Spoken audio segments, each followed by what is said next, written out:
Estaduais ganham mais alguns nomes de apoio entre os 14 novos deputados eleitos que assumem na Assembleia Legislativa no dia 1º de fevereiro. E o deputado eleito pelo DC, Eliseu Nascimento, é o nosso entrevistado de hoje aqui no Jornal do Meio-Dia. Boa tarde, deputado. Boa tarde, Lúcio. Boa tarde, Nayara. Boa tarde. Muito obrigado pela oportunidade, o programa Jornal do Meio-Dia. Estamos aí acompanhando. Deputado, só para a gente iniciar aqui, o plenário da Assembleia Legislativa foi invadido lá por servidores em função aí do descontentamento do funcionalismo com a votação aí dos novos critérios da RGA. Pode haver greve? Uma greve geral? Na data de ontem estávamos em uma audiência pública quando fomos acionados lá, eu, deputada Janaína, deputado João Batista, que havia sido ocupado o plenário lá da Assembleia Legislativa, e fomos conferir e realmente aconteceu e o plenário se encontra ainda ocupado. Está se tornando já desgastante, até porque os servidores públicos passaram ontem o dia todo e hoje à noite também, madrugada fora, muitos pousaram lá, e agora pela manhã teve uma votação, né, em sessão fechada, e isso eu tenho feito ali um intermédio juntamente com o deputado João Batista, um intermédio entre os servidores e os outros deputados ali dentro, inclusive até com a própria presidência, para que haja um entendimento, para que esse pacotão de projetos que o governador encaminhou, votado aí na nova legislatura, até porque falta apenas uma semana para os novos tomarem posse. Pois é, mas respondendo, a greve então pode acontecer independente se for votado ou não a RGA, já que foram votados outros textos, como a Lei de Responsabilidade Fiscal, que eles queriam que fosse retirada do texto do pacote de medidas de Mato Grosso. E também a reforma administrativa, não é, deputado? Sim, representantes sindicais que lá se encontram, do Fórum Sindical, que estão nessa luta em defesa dos servidores públicos, já declararam, né, a probabilidade da greve geral, ou seja, já anunciaram que haverá greve geral, né, de várias entidades aí durante o período agora, após essa votação, caso ela concretize em segunda votação, principalmente devido à Lei de Responsabilidade Fiscal, que impede aí as progressões de carreira e promoções, e também a questão do RGA, né, que é a reposição geral anual, que vai congelar o salário dos servidores, contrariando inclusive a própria Constituição Federal, que todo trabalhador, independente de qual seja o segmento dele, ele tem o direito aí à reposição. Inclusive, o próprio salário mínimo, todo ano, ele é reposto. Agora, deputado, o governo diz o seguinte, que se essas medidas não forem aprovadas, Mato Grosso vai mergulhar aí num abismo financeiro sem precedentes, que seria uma catástrofe total. Acredito que o Mato Grosso ele se encontra numa catástrofe, já numa situação deplorável aí devido à questão da corrupção, a questão da sonegação fiscal e a questão também da isenção fiscal, que tem prejudicado muito o Estado. Então, há-se aí isenção fiscal e renovação de isenção fiscal de 4 bilhões, enquanto a dívida ativa do Estado é de aproximadamente 3 bilhões. Nessa isenção fiscal aí, o senhor prega o quê? O que é que o senhor sugere?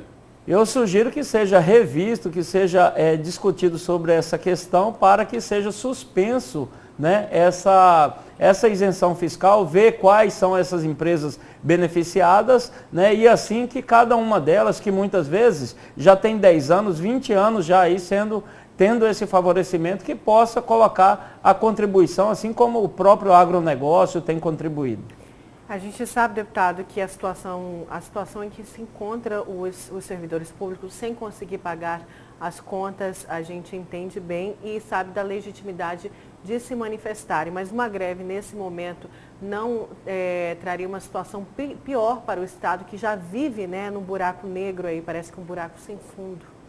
Eu acredito que toda greve ela é manifestada não porque os representantes sindicais querem, mas sim porque ela está sendo provocada pela falta de diálogo que o governo tem tido, né? Inclusive com a imposição da votação desses projetos com deputados que nem reeleitos foram, né? Então fazendo assim uma provocação com eles, né, que gostariam e que pedem que não que os projetos não sejam votados, que sejam votados, mas que sejam votados na próxima legislatura, de propriedade democrática, de uma forma democrática, e não com imposição de que tem que ser votado projetos de lei que vai atrapalhar rigorosamente a estrutura financeira dos servidores públicos. Como, por exemplo, o próprio salário está atrasado, como você disse, o 13º ele já jogou um parcelamento, e isso foi apenas o início. E aí vem a suspensão do RGA, o fim da progressão de carreira, o fim das promoções,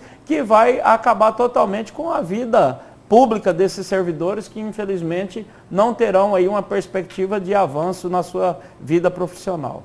Deputado, o senhor falou agora há pouco aí que o agronegócio tem contribuído. O que a gente tem visto aí é o seguinte, né?